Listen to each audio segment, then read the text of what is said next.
Hi friends, welcome to my channel. ఈరోజు video చాలా ఇంట్రెస్టింగ్గా ఉందండి. వీడియోని ఎక్కడ స్కిప్ చేయకుండా ఎండ్ వరకే చూసేయండి. ఇక లీలా చాలా కంగారు పడుతూ ఉండగా ఇక అనుమానంతో కబోర్డ్ ఓపెన్ చేసి మనోహరి తన పెళ్లి రహస్యానికి సంబంధించిన బాక్స్ తను పెట్టిన చోటులో లేకపోవడంతో వెనక్కి కోపంగా తిరిగేసరికి ఇక లీలా మనోహరి కాళ్ళపై పడుతుంది.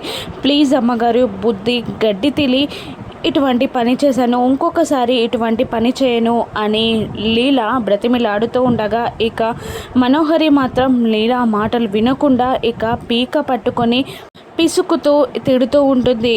నా గతం గురించి ఎవరు తెలుసుకోవాలన్న ప్రయత్నం చేసినా కూడా చంపేస్తానని తెలిసి ఎందుకంత ధైర్యం చేశావు అని మను అడుగుతుండగా, ఏదో బుద్ధి గడ్డి తిని అలా చేశానమ్మగారు, ఇంకొకసారి అటువంటి ప్రయత్నం చెయ్యను అని బ్రతిమిలాడుతూ ఉంటుంది లీలా. ఈ విషయం ఎవరికైనా తెలిసినా నెక్స్ట్ సెకండ్లో నీ ప్రాణాలు గాలిలో కలిసిపోతాయి, జాగ్రత్త అని వార్నింగ్ ఇచ్చి ఇక లీలా ప్రీక్కని వదిలేస్తుంది. మను ఇక అది నా గతం నా భవిష్యత్తుకి అడ్డు రాకూడదని, గతంలోనే ఉండిపోవాలని నేను అనుకుంటున్నాను, అలాగే జరగాలి అని మను కోపంగా అంటూ ఉంటుంది. ఇక మరోవైపు బాగి రూమ్ బయట అమర్ వెయిట్ చేస్తూ ఉంటాడు. బాగికి ఎలా ఉందా అని టెన్షన్గా కంగారు పడుతూ ఉంటాడు. ఇక అక్కడ పనిచేసే ఒక ఆయా బాబు అని పిలుస్తూ ఉంటుంది. ఇక సారీ అమ్మా, నేను చూసుకోలేదు అని అమర్ అంటూ ఉండగా ఇక ఆవిడ మాత్రం ఇలా అంటూ ఉంటుంది. భార్య హాస్పిటల్లో ఉంటే తన కోసం హాస్పిటల్లో ఉండడమే పెద్ద గండంగా ఫీల్ అయ్యే భర్తలున్న ఈ రోజుల్లో నువ్వు నీ భార్య కోసం ఎంతగా కంగారు పడుతున్నావో నేను చూస్తున్నాను. పావు గంటకొకసారి రూమ్లోకి వెళ్ళి ఎలా ఉందా అని కంగారు పడుతున్నావు.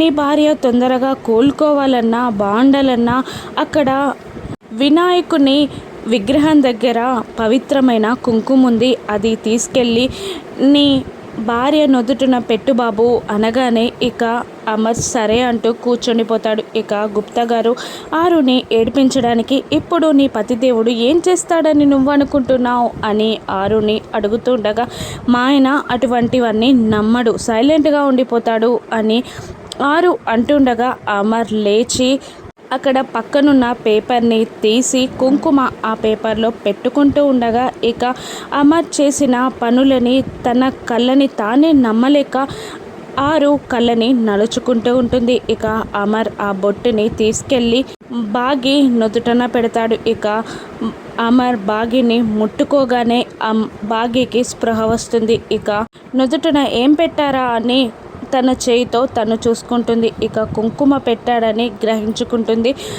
బాగి. ఇక అప్పుడే డాక్టర్ గారు అక్కడికి వస్తాడు. ఇక ఎలా ఉందమ్మా అని డాక్టర్ గారు అడుగుతూ ఉండగా బాగానే ఉంది, పర్లేదు డాక్టర్ అని బాగి చెప్తూ ఉంటుంది. ఇక అమర్తో ఇలా అంటుంటాడు, డాక్టర్ అన్ని రిపోర్ట్స్ చెక్ చేశాను, నార్మల్గానే ఉన్నాయి, మీరు ఒక వారం రోజులు రెస్ట్ ఇవ్వగలుగుతాను అని అనుకుంటే ఇంటికి తీసుకెళ్ళండి, లేదంటే 2 రోజుల్లో మళ్ళీ హాస్పిటల్లో జాయిన్ చేయాల్సి వస్తుంది, మిమ్మల్ని డిశ్చార్జ్ చేస్తున్నాను, మీరు కౌంటర్లో బిల్ పే చేయండి అని అంటూ డాక్టర్ వెళ్ళిపోతాడు. ఇక సరే డాక్టర్ అని అంటూ అమర్ వెళ్ళిపోతూ ఉండగా ఇక నర్స్ రాలేదా అమ్మా, నీకు టాబ్లెట్ వేయలేదా అని అడుగుతుండగా వేయలేదు సార్ అని తల అడ్డంగా ఊపుతుంది బాగి. ఇక ఈ నర్స్లకి పని తక్కువ పెత్తనాలు ఎక్కువ అని అంటూ టాబ్లెట్లు వేయమ్మా అని అమర్ని అంటూ ఉంటాడు. ఇక టాబ్లెట్ షీట్ని బాగి చేతికి ఇవ్వగా నేను షీట్ చేతికి ఇవ్వమని చెప్పలేదు, టాబ్లెట్ నోట్లో వేయమని చెప్పాను అని అంటుండగా ఇబ్బంది పడుతూనే అమర్ బాగికి టాబ్లెట్ నోట్లో వేసి వాటర్ తాగిస్తాడు. ఇక బాగి పెదవికి వాటర్ అంటుకోగా ఇక అమరే స్వయంగా తుడుస్తూ ఉండగా బాగా షాక్ అవుతూ ఉంటుంది. ఇక నేను బిల్ పే చేసి వస్తాను అని అంటూ అమర్ వెళ్ళిపోతాడు. ఇక డాక్టర్ కూడా రూమ్ నుండి వెళ్ళిపోగానే ఇక ఆరు నేను బాగితో మాట్లాడి వస్తాను అని అంటూ గుప్తా గారు అన్న మాట వినకుండా ఆరు లోపలికి వెళ్ళిపోతుంది. ఇక చివరికి నన్ను ద్వారపాలకుణ్ణి చేసావా బాలిక అని అంటూ అక్కడే డోర్ దగ్గర నిలబడతాడు గుప్తా గారు. ఇక ఇప్పుడు ఎలా ఉంది మిస్ అమ్మ అని ఆరు అడుగుతుండగా,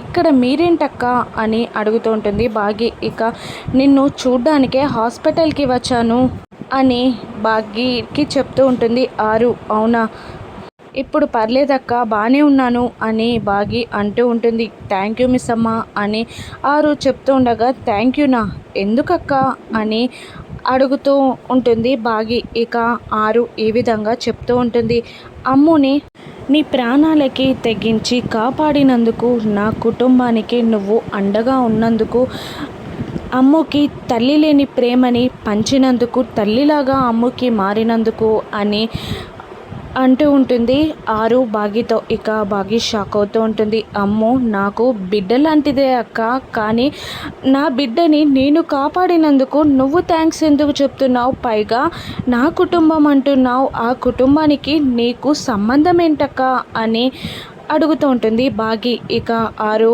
నోరు జారినందుకు నోరుని అదుపులో పెట్టుకోమని మనసులో అనుకుంటూ, ఇక కాదు, ఇన్నాళ్ళుగా కలిసున్నాను కదా వాళ్ళతో, నైబర్స్ కదా, అందుకే ఫీల్ అయి చెప్పానంతే అని అంటూ ఉంటుంది ఆరు.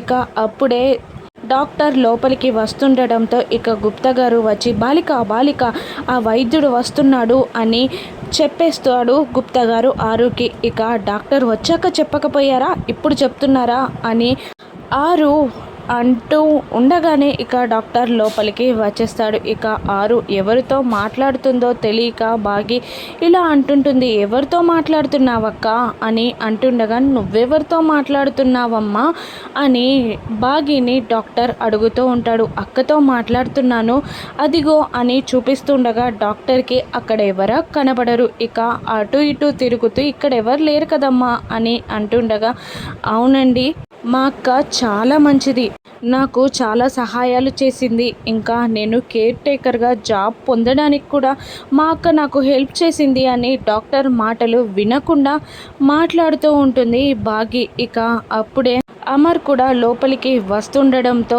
ఇక ఆరు గుప్తా గారు బయటికి వచ్చేస్తారు. ఇక డాక్టర్ భాగ్యని చూస్తూ, ఏమైందమ్మా నీకు, ఇక్కడ ఎవరు లేరు, మాట్లాడుతున్నావు, నీకు మెదట్లో నరాలేమైనా లూజ్ అయ్యాయా అని అంటూ ఉండగా, ఏంటి డాక్టర్ మీరు మాట్లాడేది, ఇప్పుడే బాగున్నానని చెప్పారు కదా అని భాగ్య అరుస్తూ ఉంటుంది. ఇక అమర్ రాగానే ఇలా అంటూ ఉంటాడు, డాక్టర్ ఇంటికి వెళ్ళాక ఏదైనా పిచ్చి పిచ్చిగా మాట్లాడితే తీసుకురండి అనగానే, అదేంటి డాక్టర్ ఇప్పుడే బాగున్నాయి రిపోర్ట్స్ అన్నారు కదా, అదే కానీ ఏదో మెదట్లో నరాలు లూజ్ అయినట్టు నాకు అనిపిస్తున్నాయి, ఇంటికి వెళ్ళాక ఏదైనా తేడాగా ప్రవర్తిస్తే తీసుకురండి అని అంటుండగా భాగ్య కోపంగా చూస్తూ ఉంటుంది డాక్టర్ని. ఇక వీల్ చైర్ అని అమర్ అడుగుతూ ఉండగా, మాకు అంత సీన్ లేదు బాబు, నా ఫైలే నేను పట్టుకొని తిరుగుతున్నాను, మీరే స్వయంగా ఎత్తుకోవడమో లేదా చేతులు పట్టుకొని నడిపించుకు వెళ్ళడమో చేయాలి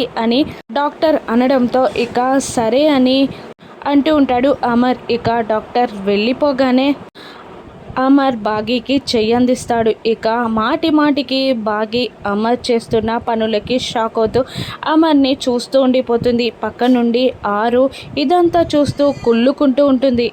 ఇక అమర్ ఒక చేయిని బాగి చేయి కందించి ఇక అమర్ మరో చేయిని బాగి భుజం మీద వేసి బాగిని మెల్లిగా అడుగులు వేస్తూ నడిపించుకుంటూ తీసుకువెళ్తూ ఉంటాడు. ఇక కారులో ఎక్కమనగా ఇక బాగి అవస్థపడుతూ ఎక్కుతూ ఉండగా ఇక తన తలకి కార్ తగులుతుంది. ఇక అవస్థపడుతూ బాగి లోపల కూర్చుంటుంది. ఇక అమర్ కూడా డ్రైవింగ్ సీట్లో ఆ మెడిసిన్ తీసుకొని కూర్చుంటూ సీట్ బెల్ట్ పెట్టుకోమని బాగికి సైగ చేయగా బాగి అవస్థపడుతూ ఉండగా తానే సీట్ బెల్ట్ పెట్టి తాను కూడా సీట్ బెల్ట్ పెట్టుకొని ఇంటికి బయలుదేరుతాడు. ఇక అమర్ వాళ్ళ నాన్నగారు నిర్మలా రాథోడ్ అని అరుస్తూ ఉండగా ఇక ఏమైంది అలా అరిచారు అని అడుగుతూ ఉంటుంది నిర్మలమ్మ గారు. ఇక రాథోడ్ నీకే చెప్పేది విను, ఇక అమర్ బాగి ఇంటికి వచ్చేస్తున్నారు అని చెప్తూ ఉంటాడు అమర్ వాళ్ళ నాన్నగారు.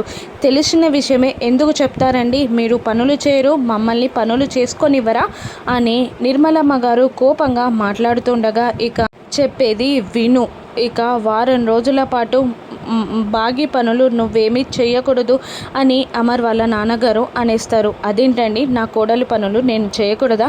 హాస్పిటల్లో కూడా నేను ఉంటానంటే నన్ను ఉండనివ్వలేదు, ఇప్పుడు పనులు చేయొద్దంటున్నారు అని కోపంగా నిర్మలమ్మ గారు అంటుండగా, ఓసి పిచ్చి మొద్దు, మనం పనులు చేయకపోతేనే అమర్ మిస్సమ్మ పనులు చేస్తాడు. ఒంటరిగా వాళ్ళని వదిలేస్తేనే కదా వారొక్కటయ్యేది అని అంటుండగా, సూపర్ ఐడియా సార్ అని రాథోడ్ అంటూ ఉంటాడు.